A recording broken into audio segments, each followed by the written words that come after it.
All right, welcome to Witchpolice Radio. I'm here with a guest who has been on the show a few times. I think it's been like every 2 or 3 years you seem to come back on the show, and you always have a new record, so it works out pretty well. But I think the best way to start this off is if you want to introduce yourself and give a bit of background about what you do as an artist. So, thanks for having me, Sam. I'm Twitchitt. I am a singer, songwriter, producer, and DJ, which is probably different since last time I talked to you. Yeah, Taken up DJing in the last couple of years. Um, and this is now my fourth album release. And I don't know, what else can I tell you? The album is called Popocalypse. We can get into, I suppose, what that means. for sure we can. Yeah, yeah. And I guess like just to start off, you're not in Manitoba right now, right? You're in BC. I'm not. I'm in Vancouver. So is that your are you fully living in Vancouver at this point? I can't answer that for legal reasons. I'm just kidding. Um, I'm back and forth between Winnipeg and Vancouver, Okay, okay. pretty much constantly. So Yeah, that makes sense. I'm 'Cause I think I saw a poster a few months ago, you playing at the Albert or something, and it was yeah, so it must have been one of the times you were back. I did, yeah. I played a show there in August. Cool. It was fun. I actually hadn't played a show in Winnipeg for a long time, so it was like nice to just like see people. And Yeah. Yeah. Have you been playing a lot of shows out in BC? no, I've been like um just like putting everything I have into this album for the last like 2 years, but total 4 years, I guess, Okay. Okay. because I pretty much didn't stop after I released the last one. And then so I've released it, and now I'm like finally starting to get shows back on the radar. So Cool. Cool. Well, and we definitely can get into the record and what it's all about. But I guess you mentioned right off the top about the DJing thing. How did you get into that? And what are you? I mean, are you actively like performing at shows as a DJ, or what's going on there? yeah, yeah. So it's I mean I worked it into my show, my performance. Mostly because like I needed more like stuff to do on stage. Okay. Like I was collaborating with dancers a lot, and that was like fun, but I'm not really much of a dancer. Right. Um, and I like to be busy in kind of all aspects of my life. So I incorporated that, and then that way I also have a little bit more control over my sound and like my my set. And I mean basically I was just plugging a computer into um the system Yeah. before, and so it's more buttons to press. It's more fun. Well, that kind of makes sense too, because you're sort of with the last album and this one as well. There's a lot happening. It seems like, I mean, from the visual perspective, it's pretty heavy on I don't know the content. Like there's just a lot of stuff. You always have these music videos that are very sort of dense with events. I guess if that's a good way to describe it. But there's always a You lot. can call you can It's ADHD for. Okay, fair enough. Yeah, yeah, yeah. But I mean, it's like it's cool. It's always whenever you put out a new video, I know it's gonna be something interesting, right? It's not you're not gonna just be sitting there on stage singing. I mean, there's gonna be like the stuff's happening. It's gonna be pretty epic. Thank you. So with this record, I mean, that's kind of where I wanted to start. I mean, I can't say the title without stuttering, but Popocalypse. Perfect. Uh, That was the intention. yeah, yeah. Just confused everyone. So what's the story behind this? Because like you said, you've been working on this for almost 4 years now, dating back to the previous one. What has changed, I guess, in your sound? If people have heard your earlier music. Well, okay, from a technical perspective, from a technique perspective, I mean, this album like is really where I learned how to like mix properly. Like I had my first two albums mixed and mastered professionally, and then the last album before this was like largely experimental. Yeah, And I was kind of just dabbling, and it's like when you start when you start mixing and mastering, like unless if you have somebody like teaching you what to do, it's like hard to even know what questions to ask. for sure. And then once you start figuring out what questions to ask, it starts to get easier. But it's like, kind of not even really knowing where to start. So this one, like I actually kind of know what I'm doing. which is cool. Well, It's taken a long time to get to that point.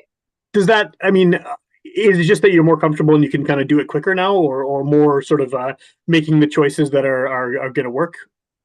Well, yeah, yeah. I mean, because it's a whole, you're building a whole landscape. So once you start learning how to mix, like that that affects your songwriting process and your production process, you Yeah. know? Well, I'd imagine with your kind of So music too. I mean, you're doing. I mean, you're kind of a one person show here, right? So, I mean, yeah. I was in a band years ago, and we did a demo, and I mixed it, and it was fucking horrible. Like the mix was, it was just really, really bad. But that's different, right? Because that was like a bunch of instruments, and I didn't know what I was doing. But this is, Well, that's harder yeah, maybe I'm not if you sure. have instruments, right? So yeah, so I guess what is sort of the structure of like what are you playing on these songs? I mean, the live show is something completely different, but when you're creating these songs, to record them, what are you using to make the sound? Vocals are It one thing, is but it's all just MIDI, like it's very simple. Um, and I mean, the only thing that I'm recording is like my vocals, or like I'll like do random effects. Like there's literally songs where like I like blow my nose, and there's like I use that, you know, like dabbling in sound design a little bit. But no, it's like for the most part, it's like just MIDI and samples. okay, Um, and then yeah, I mean, it's a very simple setup. Like I'm not like I won't get like new gear or new plugins unless if like I feel like I fully have a grasp on what I already have, because it's like it like decreases my decision making process and allows me to actually like put stuff out. yeah, It's- You know. yeah, that does make sense.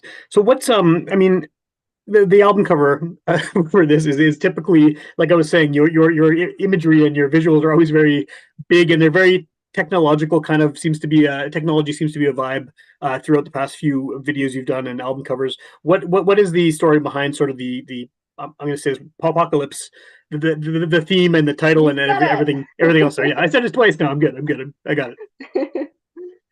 What this so everything I do is like I feel like I'm pulling it just kind of like from nowhere. Like it's not strategic, Okay, but then it becomes strategic at, like as I start adding it onto it. And I find out as I'm writing and like after I release it what it means. So I can tell you what it means now, but sure. then I'm gonna find out that it means something else later.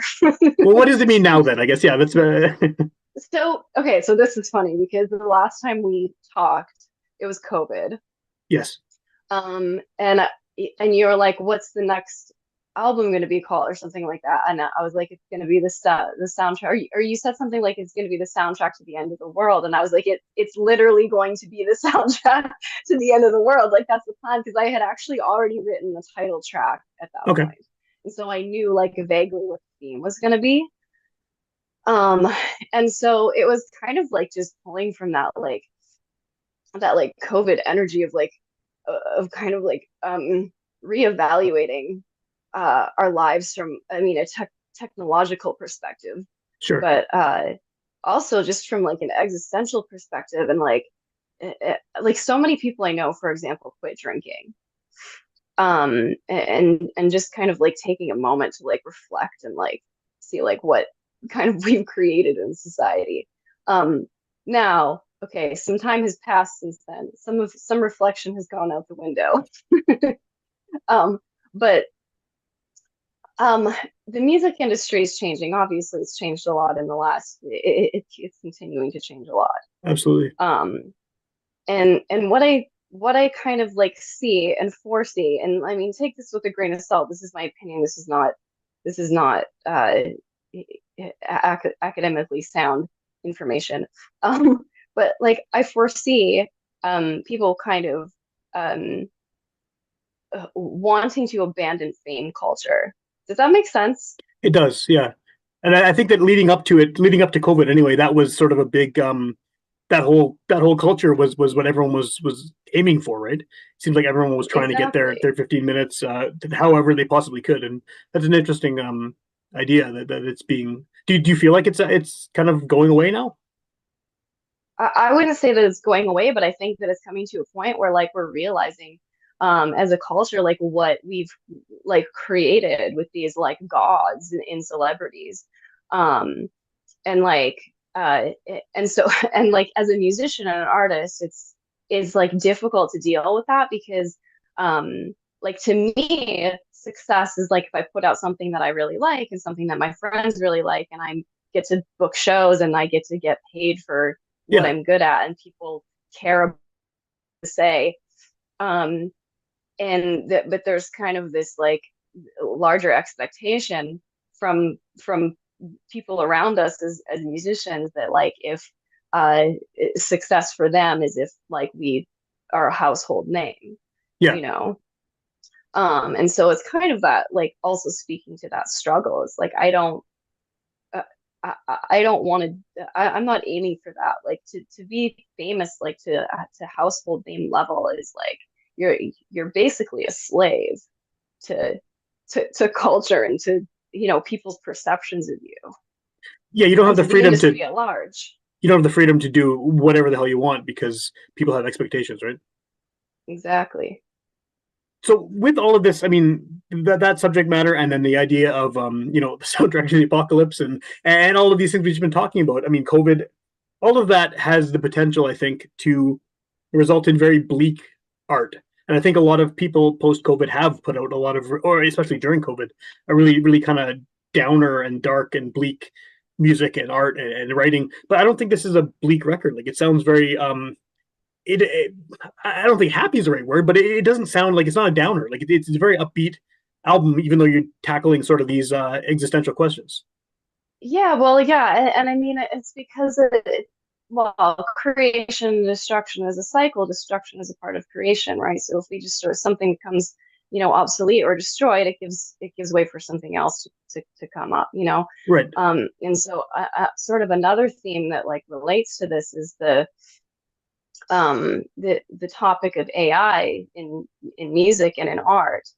Um, and I mean, she's I could talk about that for a real long long time, but your podcast is 20 to 30 minutes, but Well, maybe um just on the AI thing. Like, I mean, where do you just generally stand on AI in art? Like, is your album cover AI created? okay, so here's how my album the background um was a like I used Adobe Firefly, which is an AI generative text program, and then I did the photo shoot myself.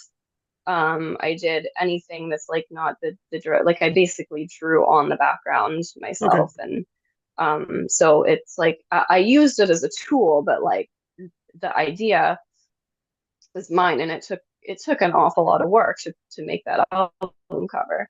Um, and so the way that I see AI is like it's a tool. It's not, I don't feel threatened by it because it's something that helps me to articulate my vision better. Not something that creates the vision for me, Right. you You should know? still give it the prompts to do what it does. Well, and it's not just prompts. Like I wouldn't just type something in the computer and just use that as an Yeah, image. right. Like, You do all the other I'm work using on it top as of a it. I'm using it as a prop. The prop is not the main character. You know what I mean? Yeah, yeah. Well, Um, it just seems like a lot of people that I talk to on the show, even that they're I don't think they're afraid of it, but there's this concern that it's going to usurp kind of flesh and blood artists. And I think the way you've just described it, I mean, you did use some of it, but you also kind of embellished it and added to it and mixed it with your own work, your own creative work. So well, exactly. And if we're talking about music and musicians, like musicians don't like we don't love to mix and master. Like that's like bullshit work, you know? So if we could have if like AI is never going to replace our ability to like imagine. yeah, All it's doing is like calculating the sum of our ideas. So I feel like if you're threatened by a robot's ideas, then like maybe you need some new ideas. Sorry, not sorry. Yeah, yeah. Well, I think thinking about it as a robot too, maybe kind of softens it a bit from being this sort of unfathomable digital overlord that's going to take all of our jobs, and but just thinking, yeah, this is just it's a robot. It's as smart as people It's made it. it's a calculator. Right. Just a very fancy calculator. Yeah. Do you I mean we just talked about sort of the visual aspect of it. Do you foresee yourself using AI musically in the future? I think that if it can make my job mixing easier, like I feel like for stuff like frequency spectrum analyzers, like I feel like it would be useful for that type of thing, Okay. you know? Um like or just like little things, but I don't foresee it as something like that I'm just gonna click a button and it's gonna like, you know, make a song sound like a song. Right. The record's not going to happen that you And type it in the 13 words and then suddenly you got a no, record. Yeah, yeah. no. And I mean people are doing that, sure, but like that music's not gonna go anywhere, or if it is, it's not gonna go anywhere for long, No, no, it's not. you know? And people are gonna recognize it. I think they already do recognize it when it's used in that kind Of of really course. non-thinking way where you just okay now do all the work for me, right? People can pick that up pretty easily. Yeah, yeah, exactly. You don't want to listen to something that sounds like the average of everything else you've ever heard in that Yeah, genre. You know what I mean? Like, yeah. Well, one thing I mean I don't want to talk about AI the whole time, but one thing that people have yeah. I've read about recently that I think is really interesting is the idea that AI eventually is going to kind of fold in on itself because all of the information this can be drawing from is going to be itself. So many people are putting AI created images out in the world that it's going to start learning its own messed up images, and then it's going to continue to mess up, and then eventually it's just going to be garbage. But I don't know if that's not a question. I just read about that recently. I thought it was funny. That is funny. I don't yeah, I never heard of that. I don't know. I have no idea. Yeah, I'm not really sure either, but it would be good if suddenly all these pictures started sprouting extra heads and stuff. Just because it would That would be great. it would be cool. Yeah, yeah.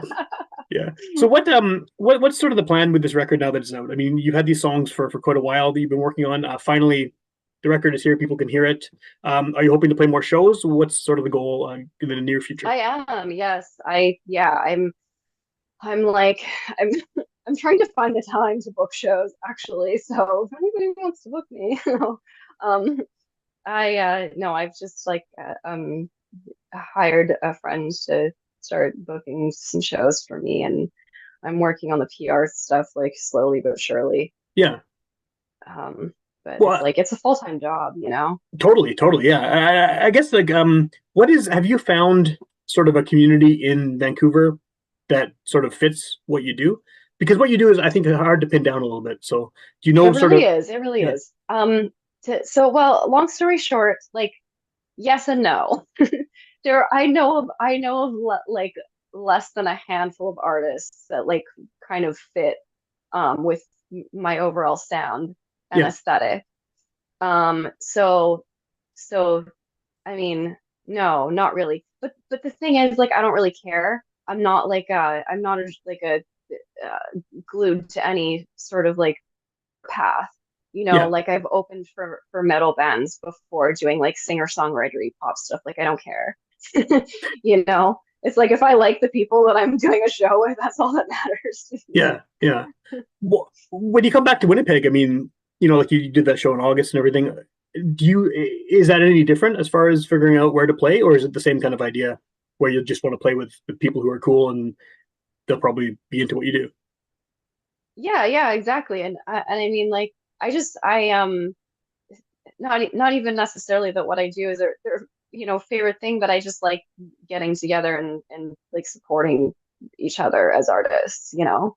Yeah, And like I also find that when I do shows like that, like I think there were like four bands and they were all like pretty different genres, and it's like I end up listening to music and seeing shows that like I wouldn't think to go to, yeah. and like being able to expand my horizons and be influenced by different types of music. I think those are kind of the best shows sometimes, where the bill is completely random and you wouldn't ever expect these artists Yeah. to be on there together, but Yeah. it works out. Yeah, yeah, yeah. Yeah, exactly. One thing I got to ask you about because we talked about it last time is do you remember? Well, I'm sure you do remember. I remember when you said you talked about going door to door with your records.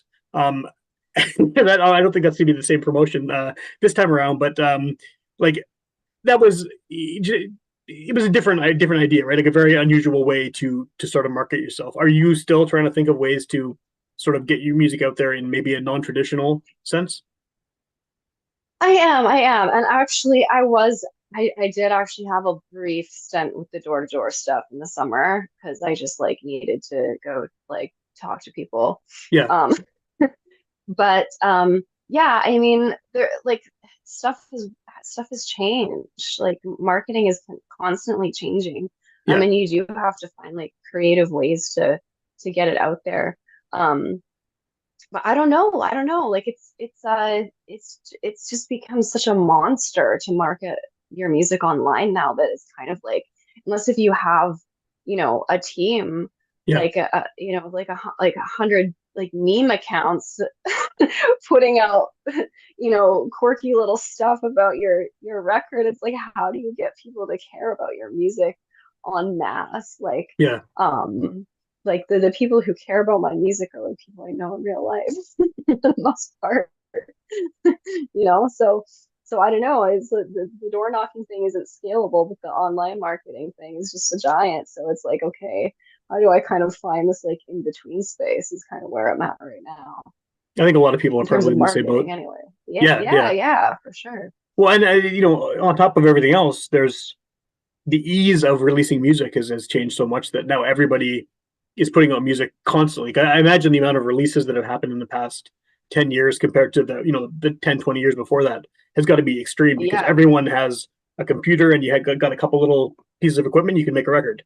It might not be great, but you can do it exactly. and you put it online and it's suddenly out in the world, right? So yeah, Yeah, how do you find an audience with that? I can't imagine. Podcasting has a similar problem, but not quite the same. Like because I do such a niche thing, it's all Winnipeg people mostly listening anyway, right? But I can't imagine yeah. being a musician now and trying to just like find listeners. And I don't think it's that simple. I think that like with this what I'm talking about, like fame culture changing and stuff like that, especially for artists, um, it's like I think that it is going to start to become more community based. And I don't know exactly what that looks like, but I can't really imagine that there's any other way, you know? Yeah, I'm trying to picture what that would look like as well, and I'm not too sure, but I like the idea of it. I mean, the idea of community based anything is always better than one Yeah, person trying to become like a celebrity or famous or whatever from it. So yeah, that would be cool right. if it moves in that direction. But then we have people who are still even now appearing on some TikTok or some shit, and then they become like a celebrity for 3 months and then disappear. And 5 minutes, yeah. yeah, I don't know how that. I think that doing the long game is probably better, right? Where you just kind of plugging away. Your audience is your audience, and you're doing what you want to do, sort of on your own time and on your own schedule and everything. Well, exactly. And when it comes to, like crazy marketing tactics and stuff like that, I think like for me as an independent artist, anyways, like that only works if I'm having fun with it, Sure. you know? Like there has to be some other reason that I'm doing it that like has a meaning behind it Yeah. than just trying to go viral, because that doesn't inspire me, you know? Yeah. Yeah. Well, I mean, the door to door thing, you have to really believe in what you're what you're offering. If you got to go explain it one on one to people, right? That's a very different than clicking some buttons and saying, "Oh, someone likes it." Exactly. Well, and then with the door-to-door thing too, it was like, I would end up trading other musicians' CDs for CDs, and I would end up like making friends, Yeah. and it's kind of an adventure. So Yeah, for sure. So where can people find this? I mean, I know as we've discussed, music is weird now, where everyone listens in different platforms and it's all over the place. But where if someone wanted to hear your record, maybe they're hearing it for the first time, where would you direct them to check you out? I'm on all streaming platforms. All you got to do is type in my name. I'm very easy to find. You can Google me, look me up on Spotify, Apple Music, wherever you listen to, wherever you stream. If you like to support, I'm also on Bandcamp. Cool. And people can buy the record there. If people like physical CDs, they can contact me personally, and I will mail you one. My own Awesome. two hands. Awesome. And then, do you have anything Winnipeg related coming up? Like, do you have any plans to come back here in the near future, or do any shows or anything like that, or is that to be determined? I don't have anything booked at the moment, but I'm back and forth all the time. So, Cool. it's a pretty distinct possibility. Cool. And then I guess kind of jumping off that, where can people find out more about when you are playing shows? Because someone could hear this the day it gets released, or they could hear it a year from now. And by then, you could have a new record. You could be doing a lot more shows. What's the best way to keep track of what you're up to, whether it's social media or website, anything like that? My website or social media, I tend to keep up to date with everything, pretty up to date on Instagram, Facebook, and my website, which is twitchitt.com. Cool, cool. I don't know if we ever talked about this in the previous times we were on the show, but what is the significance behind the Twitchitt name? Like, I like it. I just don't know where does it come from. Do you want the real answer or the fun answer? Let's go with the fun answer. It is the sound of rain falling on Neptune. Okay, on Neptune. Yeah.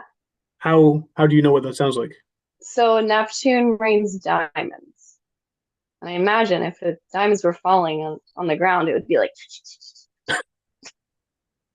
I like that explanation. What's the real answer? I can't tell you. You can't tell me. Okay, we'll go with the diamonds. For legal reasons. The diamonds on Neptune. I like that. That's a good answer for sure. Awesome.